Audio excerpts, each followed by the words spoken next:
Friends, मुलांच्या शाळा चालू झाल्यापासून गेल्या महिनाभर आपण आहे ना आठवड्याला 3 तरी व्हिडिओज आहे ना टिफिन स्पेशल टाकलेले आहेत. आजचा आपला ना शेवटचा टिफिन सिरीजचा व्हिडिओ आहे.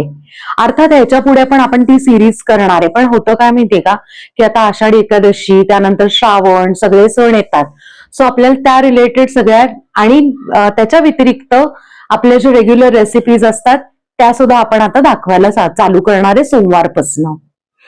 हाय फ्रेंड्स, मी Sampada. Welcome to Sam's kitchen. Friends, आजची आपली टिफिनची लास्ट रेसिपी असणार आहे पुरीची. मस्त अशी खमंग, खुसखुशीत, टम्म फुगलेली. ते पण आपण ही जी पुरी आहे तर ती 3 भाज्यांपासून आपण बनवलेली आहे. आणि असं एक स्नॅक्स आहे जे एकदम पौष्टिक आहे आणि त्याच्यात ना स्नॅक्स करताना शेवटी मी यांना सांगितलेले पण आहेत ऑप्शन्स. तुम्हाला जर यांना डीप फ्राय नको असेल तर तुम्ही ना फ्राय करून सुद्धा घेऊ शकता. 3, 2, 1. आजच्या टिफिनला आपण यांना मिश्र भाज्यांची लाल पुरी देणार आहे. त्यासाठी इथे आपण काय केलेलं आहे की 2 टोमॅटो हाफ कट करून घेतलेले आहेत आणि अर्ध बीट साल काढून घेतलंय आणि अर्ध गाजर साल काढून घेतलंय. थोडं पाणी टाकून आपण 2 ते 3 शिट्ट्या करून घेतलेल्या आहेत आणि छानपैकी शिजवून घेतलेलं आहे. आणि इथे आपण यांना स्नॅक्स मध्ये आळू वडी देणार आहे. तर इथे मी आळू वडीची आहे ना बेसिक सगळी तयारी आहे ना, आळूची पानं स्वच्छ धुवून त्यानंतर पीठ लावून आपण यांना ही शिजवून घेतलेली आहे. तर अशा पद्धतीने आपण यांना त्याच्या वड्या तयार करून ठेवलेल्या आहेत. शेवटी आपण यांना ते तळून फक्त फिलअप करणार आहोत. आता या भाज्यांमधलं जे पाणी आहे ते एका पातेल्यात आपण काढून घेऊयात आणि या ज्या भाज्या आहेत त्या मिक्सरमध्ये सगळ्या ट्रान्सफर करूयात. मिक्सरमध्ये ट्रान्सफर केल्यात. आता त्यातनं भरपूर लसणाच्या पाकळ्या म्हणजे जवळजवळ 8 ते 10 घातलेल्या आहेत. अर्धा चमचा हिंग, 2 चमचे लाल मिरची पावडर, चवीप्रमाणे मीठ. आता ह्याची आपण आहे ना फाईन पेस्ट करून घेणार आहे. पेस्ट करताना वाटलं तर आपण जे भाज्यांचं पाणी काढलं होतं ना ते यूज करायचं. आपण इतकी छान स्मूथ पेस्ट केलेली आहे. ह्याच्यातनं कुठलेही ग्रॅन्युल्स राहिले नाहीयेत. जर असं वाटलं तुम्हाला ग्रॅन्युल्स राहिले तर चक्क आहे ना छानपैकी ना गाळून घ्या. इथे आपण आहे ना पुरीचं पीठ भिजवण्यासाठी एक मोठं भांड घेतलंय. आपण जी पेस्ट केली ती आधी घालून घेऊया. यातनं आता अर्धा चमचा साखर, 2 चमचे बारीक रवा, 2 ते 3 चमचे पांढरे तीळ,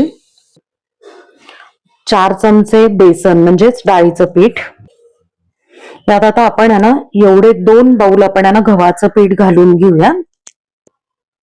आता आपण हे सगळं ना मिक्स करून घेऊया. ह्याच्यात जे आपण आहे ना पेस्ट करून टाकलेली आहे ना तर आपल्याला त्यात बसेल एवढी आहे ना कणिक टाकायची म्हणजे गव्हाचं पीठ. आता तरी आपण सुरुवातीला 2 बाउल घेतलेलं आहे.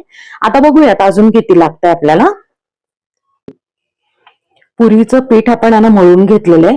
पोळीपेक्षा आहे ना म्हणजे जसं पोळीला भिजवतो त्याच्यापेक्षा घट्ट पाहिजे. कायम कुठली पुरी असो भिजवताना जरा घट्ट पाहिजे. त्यात आता 1 चमचा तेल घालून घेऊया आणि परत एकदा छानपैकी मळून घ्यायचं म्हणजे ग्रीस करून घेतलेलं आहे आपण तेल. आता आपण हे मुरण्यासाठी ठेवणार आहे. कायम पुरीचं जे पीठ आहे ते खूप कमी वेळ मुरवायचं. अगदी 10 मिनिटं आपण मुरवून घेऊया. 10 मिनिटं झालेले आहेत. पीठ आपलं इतकं छान मुरलंय. आता आपण आहे ना पुऱ्यांचं पीठ आहे ना लाटायच्या आधी एकदा फक्त आपण मळून घेऊया.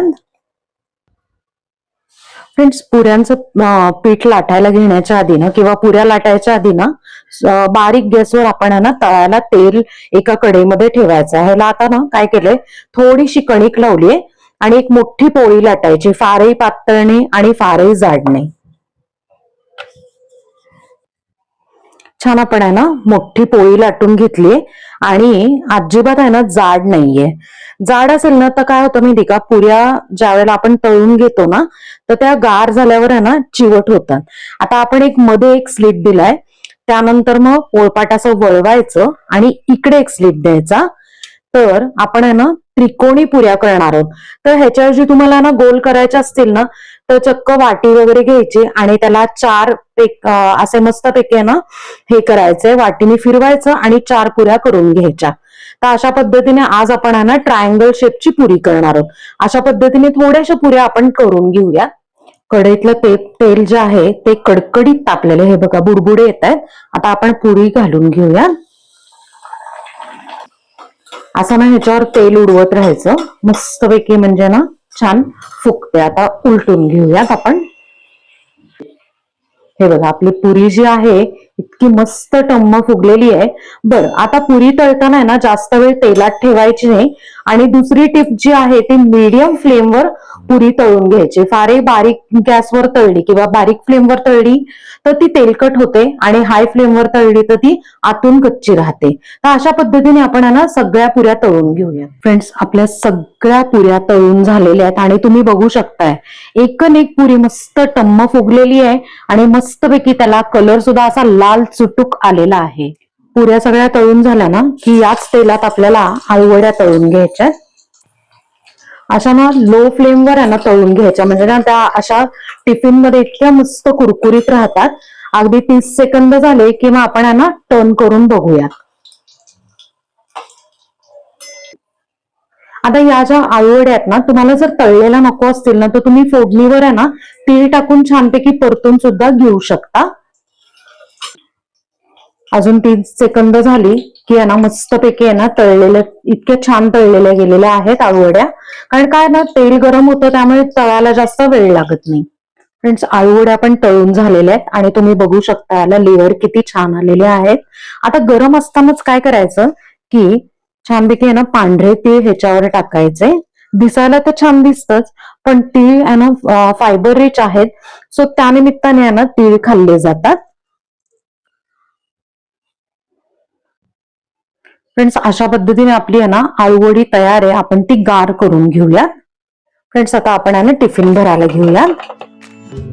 इथे छोट्या सेक्शन मध्ये पुरी बरोबर खाण्यासाठी आपण आहे ना शेजवान चटणी देत आहोत. जर शेजवान चटणी तुम्हाला खूप तिखट वाटली, लहान मुलांना तिखट वाटली तर तुम्ही नॉर्मल टोमॅटो केचप दिला तरी चालेल. आता इथे आपण आहे ना फ्रेश आपली आहे ना आळूवडी ठेवून घेऊया. आणि फायनली इथे आपण आहे ना आपल्या ज्या पुऱ्या आहेत लाल पुऱ्या त्या ठेवून घेऊयात. फ्रेंड्स, मस्त असा पौष्टिक छान टिफिन भरून घेतलेला आहे आपण. तर फ्रेंड्स, कसा वाटला तुम्हाला आजचा टिफिन? आहे ना मस्त एकदम. आणि महत्वाचं म्हणजे ह्याच्या आधी कसं होतं की आपण एकाच भाजीची पुरी करत होतो, पण 3 अशा भाज्या आहेत ज्या पौष्टिक पण आहे आणि महत्वाचं म्हणजे अगदी नॅचरल लाल कलरची पुरी आपली आजची तयार झालेली आहे, एकदम पौष्टिक आहे. बरं फ्रेंड्स, आता ना काय होतं, लहान मुलांना तर पुरी चालू शकते, मोठे पण काही खातात, पण काही जण डाएटवर असतील ना तर नक्कीच आहे ना पुरीच्या पिठात आहे ना फक्त रवा नका घालू, म्हणजे त्याच्या तुम्हाला पोळ्या सुद्धा करून घेऊ शकता तुम्ही. मुलांपुरत्या पुऱ्या केल्या, आपल्यापुरत्या पोळ्या केल्या की चालतं. आणि दुसरी गोष्ट ना महत्वाची म्हणजे आळू आता बऱ्याच जणांना मिळतोच असं नाहीये, त्याच्याऐवजी तुम्ही छोट्याशा ना आपल्या आलू टिक्की असतात, कोथिंबीर वडी असते, अशा पद्धतीचं स्नॅक्स आहे ना त्याच्याऐवजी दिलं ना तर नक्कीच मुलांना आवडेल. सो नक्की या सगळ्या रेसिपीज करून बघा आणि मला कमेंटमध्ये सांगा. आपल्या चॅनलला सबस्क्राईब करा, लाईक करा, शेअर करा आणि कमेंट करा. आणि बेल आयकन नक्की प्रेस करा नवीन व्हिडिओच्या नोटिफिकेशनसाठी. थँक्यू.